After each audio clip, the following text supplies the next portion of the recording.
Merry Christmas, everybody. As we record this, it's December 26th, and we went through a snowstorm today. It didn't snow on Christmas, did it? Or was there a skiff? Just a skiff, yeah. Yeah, it was a skiff. So, yeah, now it snowed more, I don't know, for 3 inches probably? Yeah, and it's been just maybe windy. 4. It's been windy. Yeah, it is kind of drifting in, like... We won't have too much of an issue, but that is an issue here is like we don't get that much snow a year, but it drifts so much that it'll just like lock you in. It tends to drift really over the roads because that's where the like flat land has a dip. Is where the roads are. Yeah. Yeah. So since it is Christmas, like our outfitting season is wrapped. I feel like we did pretty good. Overall numbers in Nebraska are down. You and I went to a Game and Parks meeting. Like a week ago. Yeah. And got a little info, like some data, which was kind of cool to see. But it's pretty much that way throughout the whole state, it seemed like just numbers in general are down. Yeah, I mean, they mainly were talking about how it was like quite a few years of drought. Yeah. And then, so like, reproduction wasn't doing great because of the drought. And then last year with just such a big winter, it was kind of the nail in the coffin as far as like... bad things happening to deer, and then EHD and stuff like that. It's like a bunch of factors. We had a couple bad EHD outbreaks. In 2020, you found a buck actually. Was it 2020? I couldn't remember if it was 2020 or 2020. No, that was fall of 2020. You found a good, like one of the, a really good buck. Actually, you found it's like a unicorn buck. It's super cool. Has a brow tine. It's almost like another main beam that it started it's like to another main swing beam, around, I would call it. But probably 11 inches. Of just like real thick main beam that just kind of like unicorns out in the front. Yeah. Always sucks to find a deer nice one. that has died from disease or anything like that. Especially like we have game camera pics and stuff from this deer, but like. Kind of cool that he actually gets to stay on the place. Like he's in the hunter house now, and so we get to look at deer all the time, but they don't. If we get to shoot them, it's with a client, and they get to take them home. We don't get to keep them. Yeah, which is kind of, have you seen those little what do they call those? They're like mini mule deer mounts. You can get them of anything, but you can they'll make you like a miniature replica. Like a tiny miniature replica. You could get them of shoulder mounts. So it looks like they're a shoulder mount on the wall, but they're just tiny. I'm pretty sure you can get full body ones. I thought about getting one of the sheep. Yeah, that'd be cool. Yeah. For sure. Or like other big deer. For like a Christmas ornament or something. Yeah. Or just something like, if we had some like really cool memorable deer on the place, it'd be cool to like get those little mini replicas and we could just have them, somewhere in the lodge just to kind of like... Yeah. I don't know. It'd be cool just to look at and be like, oh yeah, those are the little mini versions of the cool deer that we've shot out here before. Yeah. Yeah. They're kind of cool. They're super cool. So yeah, overall, what were we talking about? Just EHD. The numbers being down on the deer. EHD. I mean, we had an EHD outbreak, I would say 2014, 2013. That was like detrimental. I mean, it legitimately, I don't know what stats are, but just from looking, I mean, it took half of our deer out at least. So you think you guys were like bouncing back from that, and then the drought and the next EHD like a little bit hit? I feel like we were starting to get back from it, and then it seems like we had more deer last year too. But I mean, that's after the winter. So yeah, like this last winter in this part of the country anyways was really bad. It was just like basically from December, they were talking about December 13th or something like that. 14th is when it started. And it never really let up until you and I came, which was the first week of March. Yeah, it was bad. And it like we bought a snowmobile bad. Yeah. Yeah, we literally, because I thought we were going to have to snowmobile in. You don't really need a snowmobile Not ever. that often. No. Until you do. And yeah, so it would basically snow and it would melt off a little bit, blow really bad. And then, so it just made a really, really bad crust. And I'm sure there's a lot of deer that couldn't break through. I mean, just couldn't handle breaking through it. A lot of, makes you wonder, there's a freaking ton of coyotes this year. Like, they probably went through their they probably ate good. Yeah. This winter. I'm sure they just skipped right across the top. Yeah, they can run across the top. So yeah, hard to say, but definitely seems like the numbers are down. And Fish and Game or Game and Parks kind of said that it's been a steady decline, but this year was pretty bad. But we did pretty good. I think that our numbers were really good on our harvest rate. We did really well on our I guess inch ratio per deer, if you want to call whatever you want to call that. This is something that's interesting too, is people oftentimes they'll talk about like, I feel like we don't have as many deer as we used to, but I feel like our quality is better. Mm-hmm. So, I mean, that could be just like more for the bucks to eat this year because there's not as many of them, so they're not competing. But then maybe they're just not spreading out as much. So I don't know. You don't know. There's a ton of biology that goes into that. And like getting a true biologist on to talk about that would be really fun because they can deep dive into that stuff. But there's definitely science behind not having as many animals on the landscape so the ones that are on there can thrive. Yeah. I think that this year was a really big spring too, so that we have a ton of foliage that everything was able to eat on. And so I think that they had an opportunity, like the ones that did survive were probably the age class of like prime deer that like the old ones probably didn't survive. Maybe the super, super young ones didn't survive, fawns and stuff like that. But the ones that did were of that age class that they were already, 4, 5, 6-year-olds and then came in and ate a bunch in the spring that had a big spring and they were able to just grow. I mean, it was great. We had a lot of fun this year. I guess we'll just talk about it now. So that meeting that we went to is, I don't know, hit the high notes. They have 33 mountain lions captured. Or not, collared. Sorry, not captured, collared. And they're doing all kinds. I mean, they seem to be pretty lax on. First of all, going into this, I didn't really know what to expect. I thought it would be really frustrating for some reason, but it seems like the biologists that are, and just the people that are they're recommending these things, which I believe are biologists. They're recommending like season changes and adjustments and all this stuff. They're recommending that to the commission. I don't know any of the commissioners, so I don't know where it goes after that. But like how that process goes. But it seems like the guys that were recommending stuff, that were at least giving the presentations, they seemed really on top of it, and it was a breath of fresh air. Yeah, like you could tell that they were all hunters themselves. They had the same like concerns that other people that were in the room did, and they were like, "We are working on it." Like numbers are down, we're cutting doe hunts. Numbers are down. We like in Nebraska used to have 2 buck tags that each resident could have. Now you can only do 1. So like the last couple of years, they've really cut back on tags and trying to do their best to like mitigate, I guess, what nature is giving you, because you can only do so much. Yeah, and then they like have to pay attention to a lot of different. I mean, there was a lot of different kind of people in that room. Like I looked at the sign-in sheet, and like about half of them were landowners, about half of them weren't.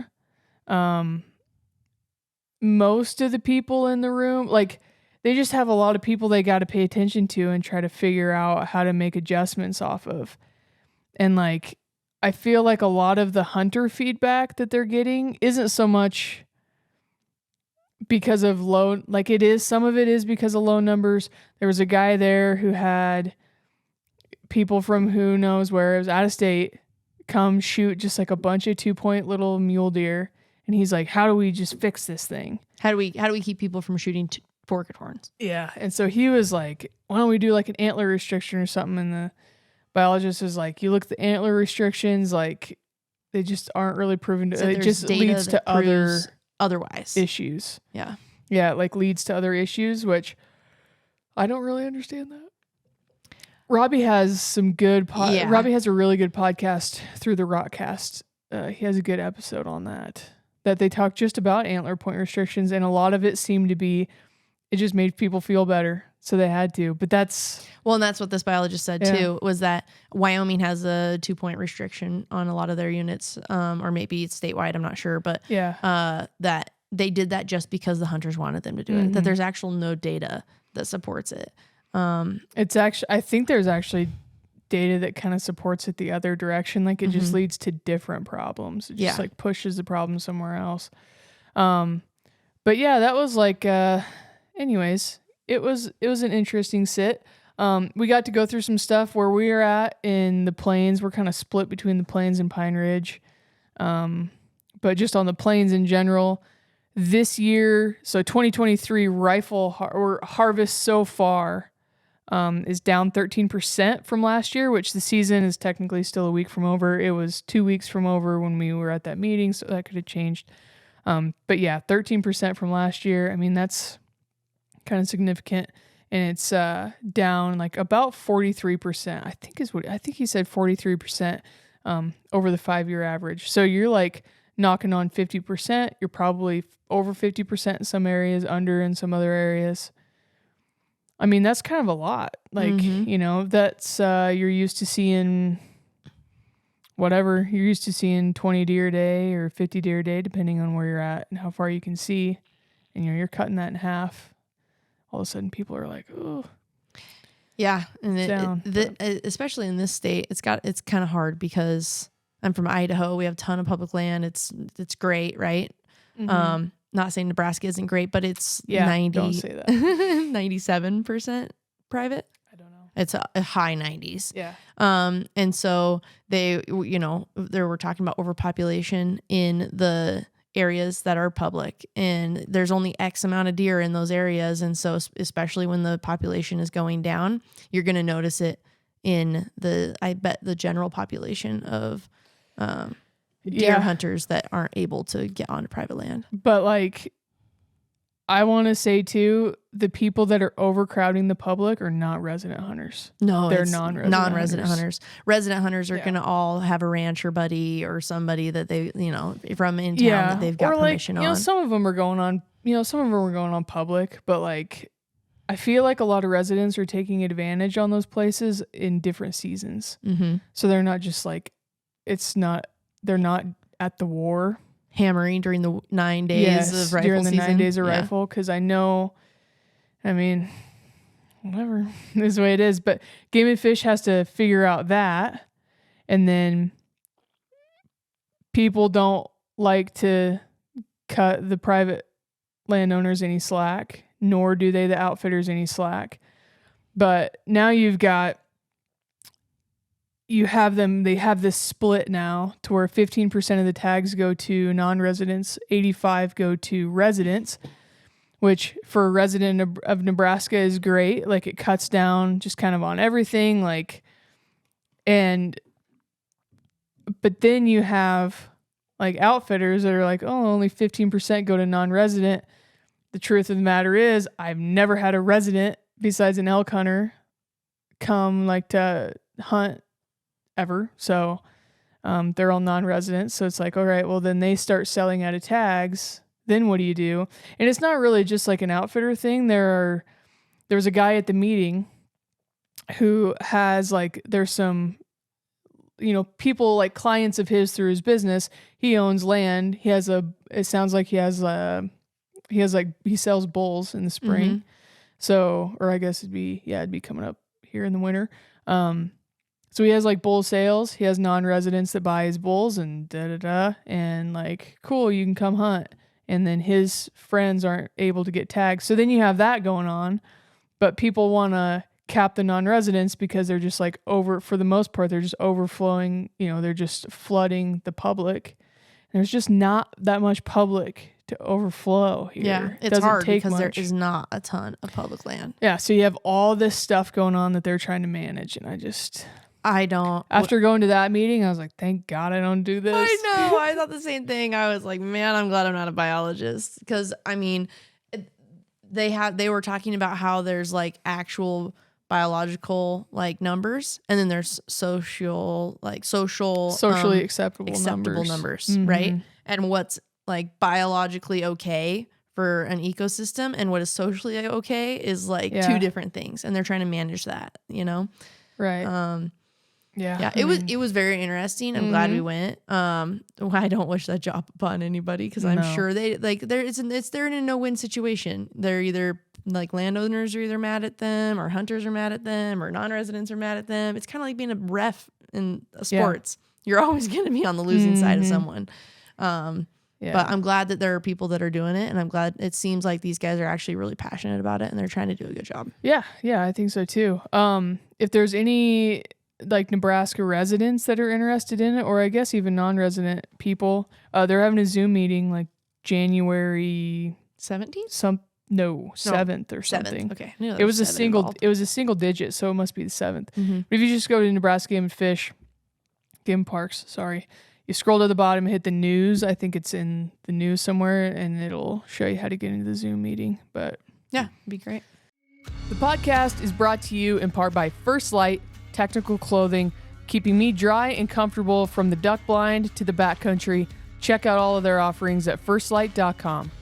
Sig Sauer, from the popular cross rifle, which I love, to everything optics, handguns, ammunition, and accessories.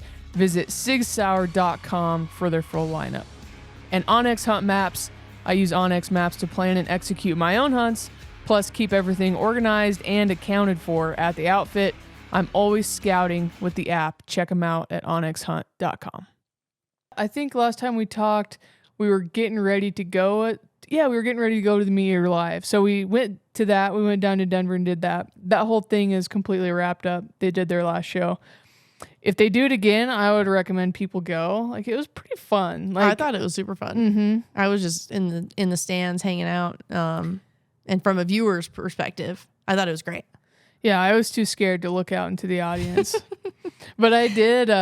I took a scan right before I walked out, and the first person I saw was Logan, who works at First Light.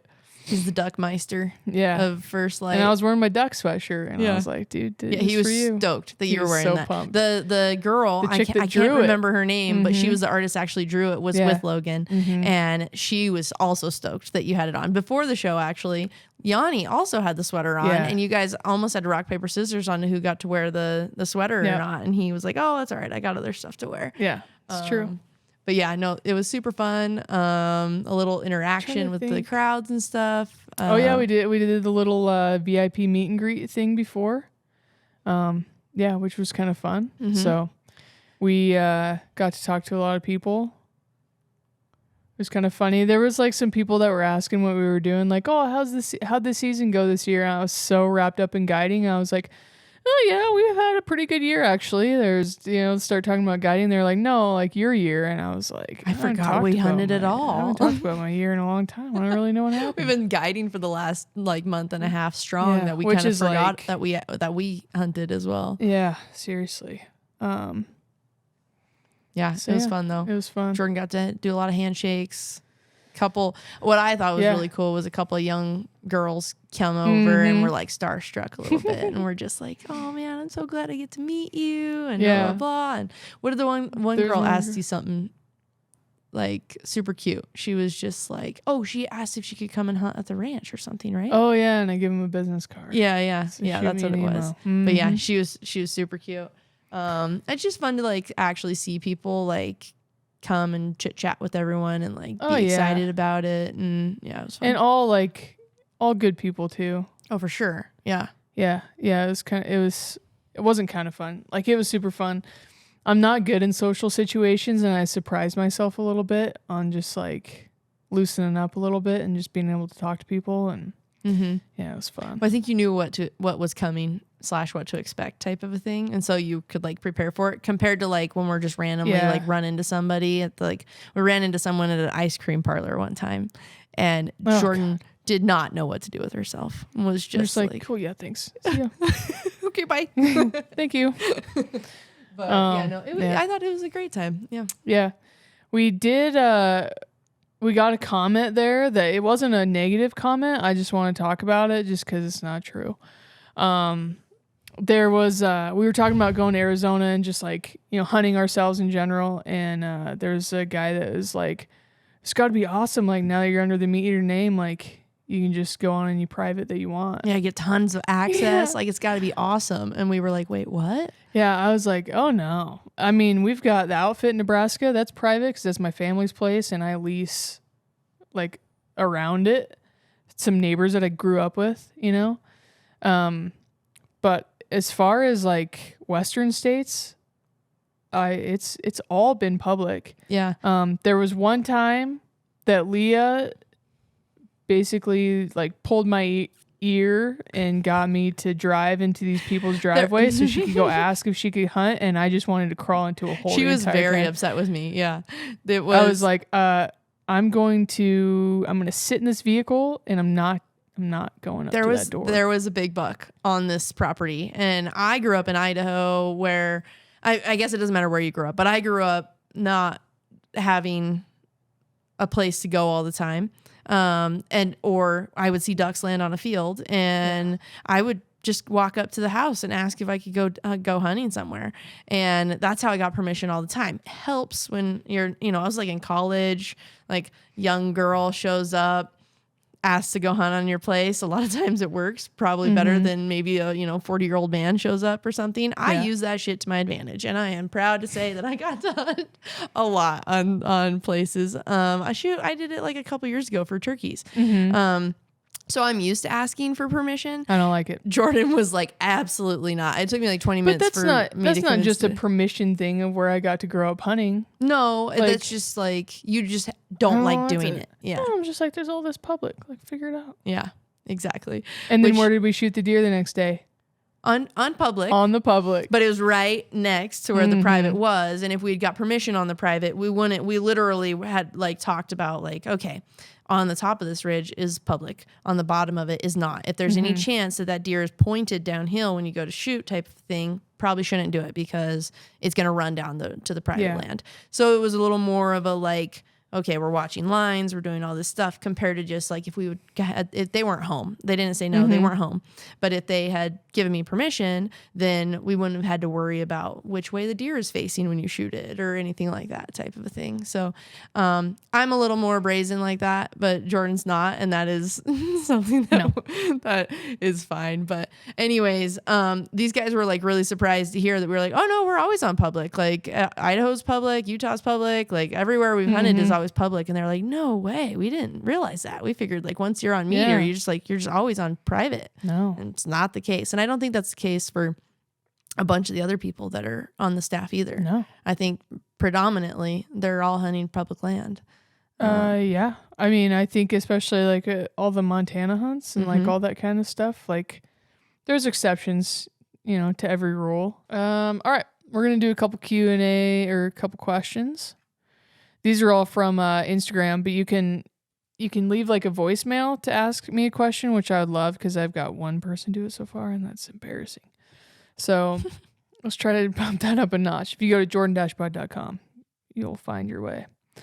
Okay, first one is from Ian.Norquest on Instagram. Best way to apply for out-of-state tags. There's a few different ways of doing this. There are some systems out there, or like not software, but there are some websites that can really help you with it. Like Eastman's has one now. This is their tag hub. I haven't been around that one a lot. I looked at it when it first came out, and I think that they have like a 2.0 version now. But then there's like Go Hunt. Everybody's heard of Go Hunt. Little more expensive option to get you in. I think it's $100 or $150 maybe, something like that. But it just basically lines out like you can go to a state and say, hey, I want to hunt freaking wherever, Wyoming, and I have this many points, and where can I draw? It filters the units down for you, so it just kind of eliminates some steps for you. Then like Epic Outdoors is another one. So Epic Outdoors is great. It'll tell you all the things that Go Hunt tells you, but if you have that Epic membership, you can actually call and talk to people that know what they're doing. It's kind of like a Hunt and Fool-ish type thing. And there's other things there too, like Hunt and Fool. Like there's a lot of them out there. So you can go that route to help you like narrow down units and all that stuff. At least to get started. Like if you're a noob completely, like paying to talk to those guys would probably be like the best thing you could do, because they're going to give you so much knowledge.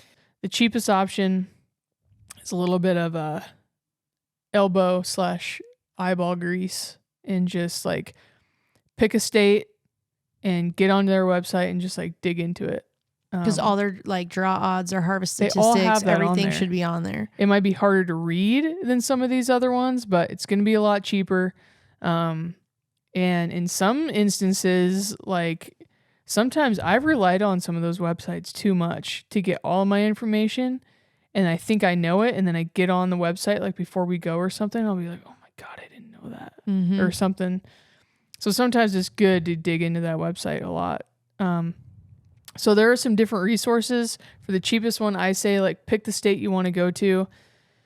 And then, I mean, that could be go do some different states. Like that could be even like it's closest to your hometown or your home state or whatever. Simplest to get to.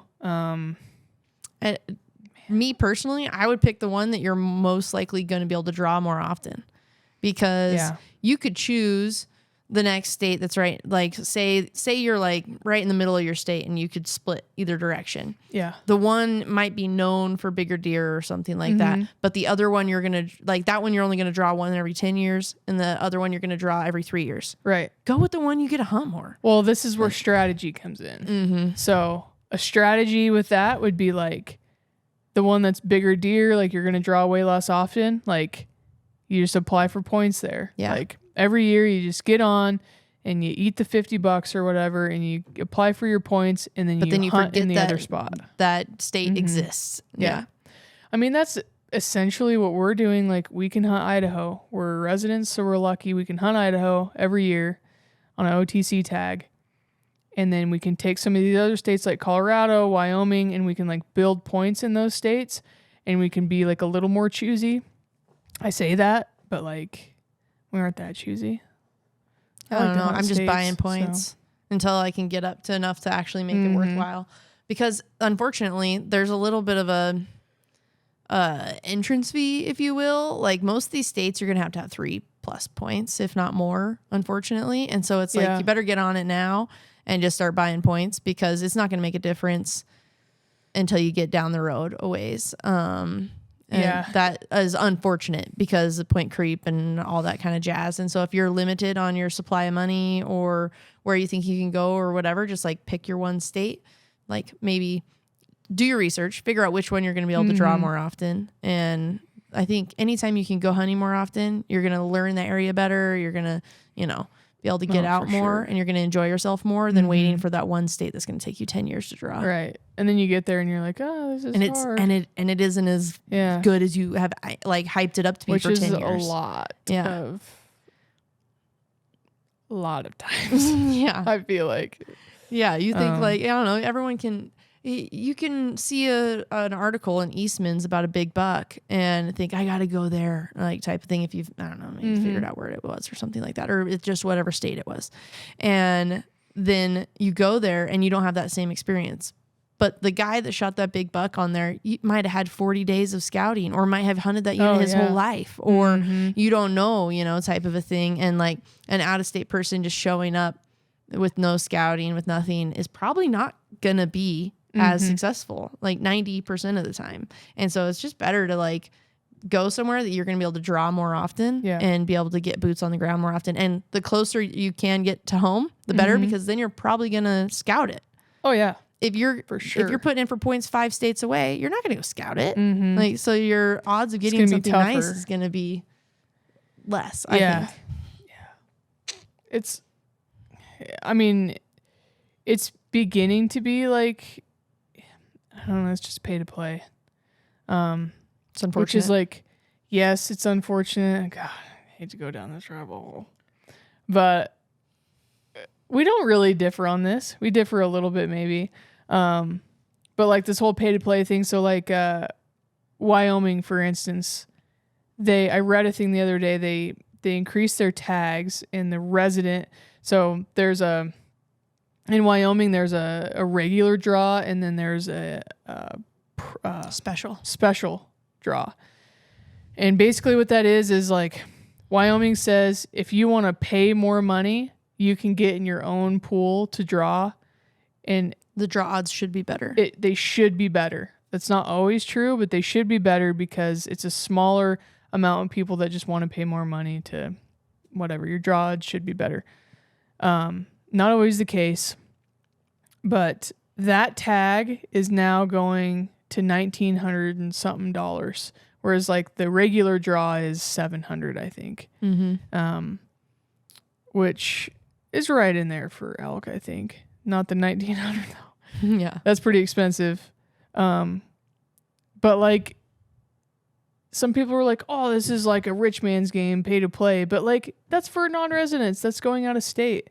Like if you really want to hunt there and you like, you know, it means that much to you, then like move there.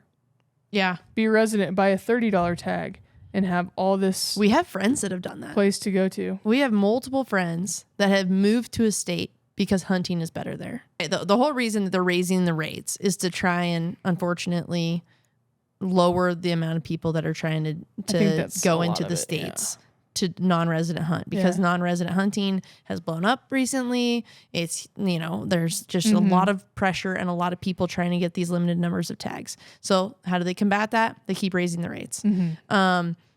You would be better off if you lived in, you know, any state that has what you want to hunt. It sucks if you live in Iowa and you want to hunt giant mule deer, you're out of luck. That's not going to work. You got to come. But if you say like us, we live in Idaho.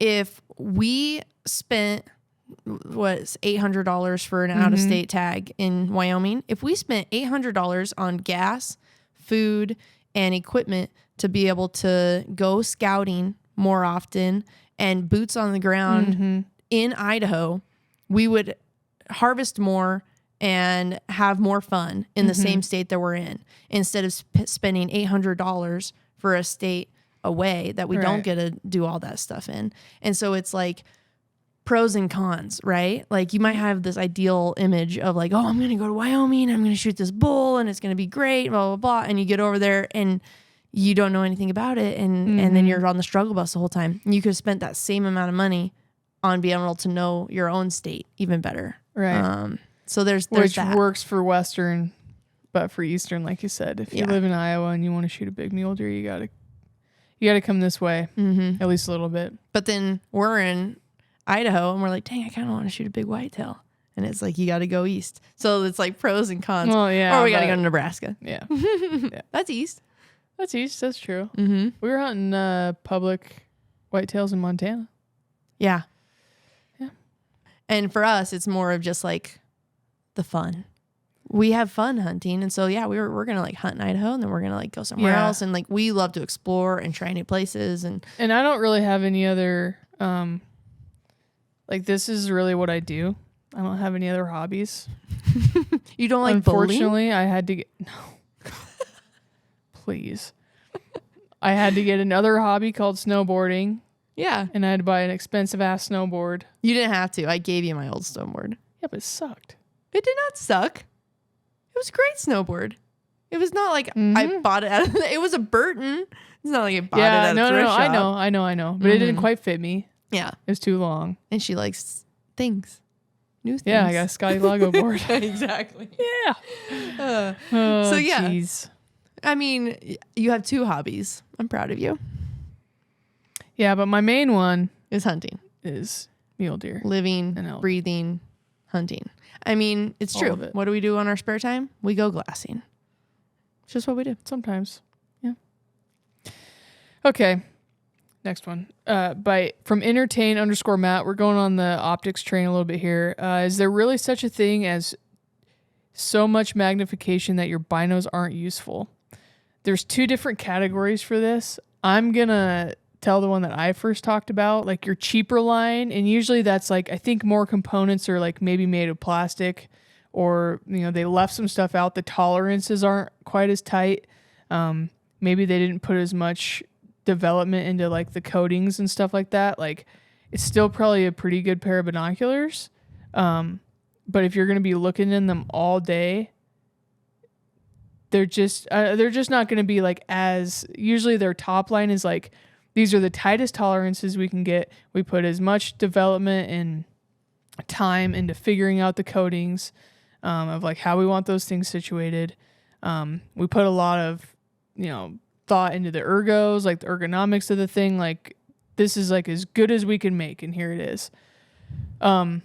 Oftentimes those just the lower tier ones that just end up being cheaper because they did things like made some of the things plastic and whatever.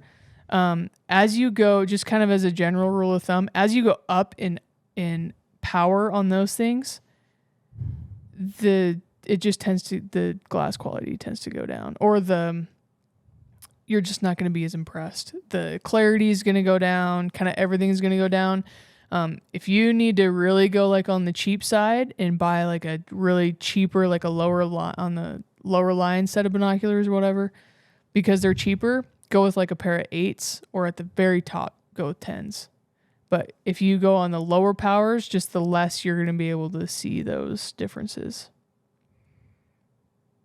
Was that an awful explanation? No, that was great. Yeah, I know. Jeez. Yeah, so I told we kind of talked about this when Jordan told me the question before we started, but there's two ways of thought, right? It's exactly what you just said, which was the higher power you get, if you don't have great glass, you're not going to be able to see as clearly. Yeah. And the other thing is stabilization. The higher you get, the more that hand holding is going to become impossible. And that's kind of just like in general. Yes. Yeah. Like, doesn't matter if you have great glass right. or bad glass, like not as good quality glass or whatever.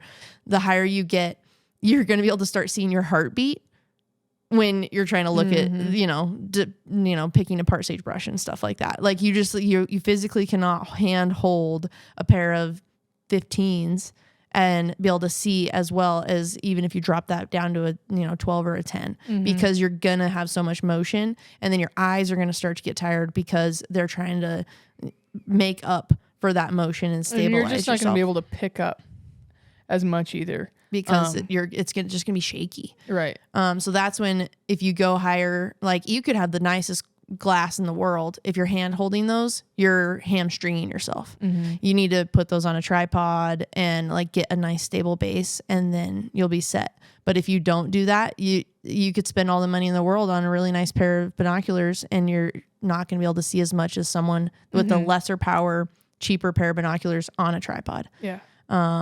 So that would be my thing, is like you got to add stabilization into it. Yeah. So yeah, kind of wrapping it up. We're headed to Arizona. My tag opens January 1st, I'm pretty sure. There are a lot of, I didn't know this. We made the internet mad. Oh yeah, I haven't got to that yet. But we did we pissed the internet off. Half of it anyways. Actually, what would this be? Like a third? That's like a quarter. Anyways, so these over-the-counter archery tags you can get for Arizona, yes, they are over-the-counter. But they're quoted. The units are quoted for it. So you got to get on and you got to look at all these quotas. So I have been getting on and like being like, all right, well, that unit that I wanted to go to is out. Got to go to a new unit. So anyways, we're getting ready to do that, which will be fun. We're just going to go for like a week or something like that with Cole. But, yeah, we talked about it when Cole was on the last thing, and I put a little snippet on Instagram about, I said, what? I said, "Coos deer suck." And I was like, just kidding. But we were laughing about it and talking about like, yeah, for us, if there was a coos deer standing right next to a mule deer, like we would shoot the mule deer just because we like them more. We were poking some fun at it, and oh my God, it pissed some coos deer people off. Like, there's some solid coos deer followers. Religious followers of the coos, of the cows. Yeah, and some guys were just like, well, you never hunted coos deer before. And I was like, I have actually. I have filmed them. And they're fun. Yeah. They're really hard to hunt. I get it. I was on 2 of them, and just saying, like, they shot like really big coos deer for coos deer. Yeah, but they were like really big. So like I've been on the hunts, like I know. And it was fun, but I would just rather go mule deer hunting. So we did that, and we put up a little thing. What was I put up a poll. A poll, yeah. What was our final stats on that? 900 deer versus mule deer. 920 people voted for mule deer, and 193 people voted for coos deer. We had a guy take our reel, and he made it into his own. He like talked at the beginning of it and then showed our reel. And he's like, so for all you Arizona guys, I'm quite sure that all of his people went coos deer over mule deer probably. But like somebody said, he's like, it's cool with me if you like mule deer. More coos deer for me. And I said, yep, more mule deer for me. So it's all good, guys. Yeah. Don't freaking like literally that blow their tops. It was so funny. I loved it. It was just like people were bickering, and it was hilarious. It was funny. We also got a sensitivity screening on Instagram for that one too. And we were sitting here at our kitchen table talking about coos deer versus mule deer. I said shots fired, and then I did the squirt gun. The lime green squirt gun. Yeah, the lime green squirt gun. But I took that off, and we were still flagged. So I don't know. It's because the coos deer people were mad. Be nice. Be nice. Okay. So with that hunt, it's an archery hunt. Yeah. You have a tag. Cole has a tag. Cole's dad has a tag. Yeah. You got your bow all set up? Yeah. So I've got it sighted in. It wasn't sighted in last time we all talked. But it's sighted in, and yeah, I'll go through that a little bit here. Let me grab it. Okay. So this is a Matthews Phase 4. As we talked about before, I kind of got my bow swiped when we were in Colorado, and that was a V3X, and I loved it. I was going to buy the exact same one, but the dealer I went through had a Phase 4 for literally the exact same one. I thought you'd gotten the exact same one. No, this is a new one. I didn't know that. I see that now. Phase 4. Oh. Yeah, so I did black limbs with, I think this is called buckskin. I don't know. And I went with yellow strings. So we got everything all set up here. The dialed sight, I talked about it a little bit. I got it all shot in, and got my tape all figured out. It was pretty easy. It's a little different. Like I was using the black gold before, which I really liked, like the SNS archery black gold. I think it's a backcountry SNS. I don't know. But I really liked it. But Dialed had sent Yanni and I each one of these when we were doing the podcast, and I already had it. And they're really good sights. They're a lot of money. I think they're $5.15. But they do a lot of stuff. There's like a little cover here for your pins, so you can pull the cover over and like cover your pins, or you can push the cover back and it'll, good Lord, and it really does it too. Lights them up. Oh, yeah, look at this. It's going to be hard to see. But, so that's off, and that's just letting light in. Yeah, really does your pins up. So yeah, and the way it ended up being, I have 3 pins. My top pin correlates to my slider. At 20 yards, my second pin ended up being at 35 yards. My fourth pin ended up being at like 46 yards. So I've got those other pins like set up different. And then you can dial accordingly. Yeah, and then you dial, and my top pin is what I use for my dial. And I mean, the other 2 pins should they should kind of correspond as you go down. They're going to start getting inaccurate as you go out further in distance. But anyways, yeah, I mean, so far it's okay. There's like a little bit of like a, do you hear that? Little brr, brr. Yeah, it's like tight. I don't know what the hell. I don't know why it does that. But anyways, it needs a little dust. Seems to be okay. It's just too new. Maybe. I went back to a tight spot. This is like a new version of the tight spot quiver. And I don't know. It just seems super adjustable, and they just made some upgrades from their previous one that I had tried. So decided to try it again. It fits super, super tight to your bow. I like that it's got the hanger on the top of it. Yeah, so you can like pop it off, hang it in a tree. Yep. I think is what they wanted to do with that. And then they did the same kind of dovetail deal with the quiver, with the... What is this thing? I'm just like my mind blanking stabilizer. right now. Stabilizer. Good Oh my God. gosh. I literally looked at it and I was like, I'm going to know this. And then it was just like, God, that makes me seem cut like that such out. an idiot. Holy moly. Yeah, so my stabilizer, yeah, like slides in and out. It's okay. I kind of wish I wouldn't have got it. It was really expensive for what it is. And I have this one, which I don't remember who makes it, but it slides in and out. So it kind of like a tripod leg. It's a stabilizer. It like goes on your bow, and then you can use like the quick detach, and then you can extend it out if you want. You can put it wherever you want, and you close the little deal. Just seems more adjustable. I can take these weights off if I want. I could take, I can just like really fine tune it. You're in a blind, you can have it compact. You're out in the wind in the open country, you can have it out a little bit more to help you stabilize. So I don't know if I'm going to end up taking this one off. They really should put their brand name on here so we could actually remember. Yeah, I literally don't remember. Somebody will comment and know. Yeah. But yeah, it's okay. It's the bridge lock stabilizer. It just doesn't seem like enough weight for me. Pretty lightweight. Yeah. Even when you get out at distance, or like when you get it slid all the way out here, still seems like it's like not quite enough for what I was wanting. But I don't know. I'll screw that thing on maybe tomorrow and mess with it a little bit. So the case, it's a Pelican. It's a Pelican Air. It's like literally they call it their bow case. Like it's their bow hunter case. It's pretty expensive. I bought this thing before Yanni and I went on our archery hunt for caribou in Alaska a couple years ago.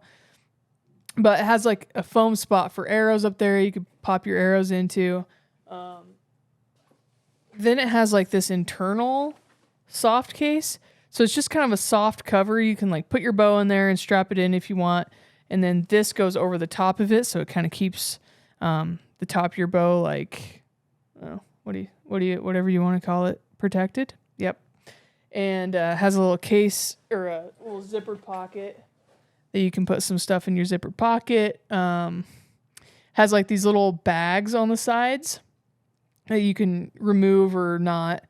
And so you can keep some regular stuff. What I typically do, it's like I put my bow in there, put the soft cover like over the top of it, and then I'll pack other stuff in around it. Okay, 1745 bow case from Pelican. It's their Pelican Air series. I don't know. Seems to work. That's pretty much all I have. We're an hour and 11. You guys are probably really sick of listening to us talk, so. I am sick of listening to us talk. Do we have anything else we were going to talk about? No. That's pretty much it. We'll just, hope everybody had a good Christmas, and probably the next episode will be with Cole down in Arizona talking about the hunt that's going on down there and a little more about outfitter stuff. And yeah, that's it. Everyone, I hope you have a Merry Christmas and a Happy New Year. Mm-hmm. Thanks for listening to this episode of Jordan's Toolkit. If you have any questions or suggestions for future episodes, please visit the website, jordan-bud.com, and follow the links to submit an email or voicemail to be played on air. If you're listening on an audio platform, you can also watch this podcast on YouTube via Jordan Bud's personal channel.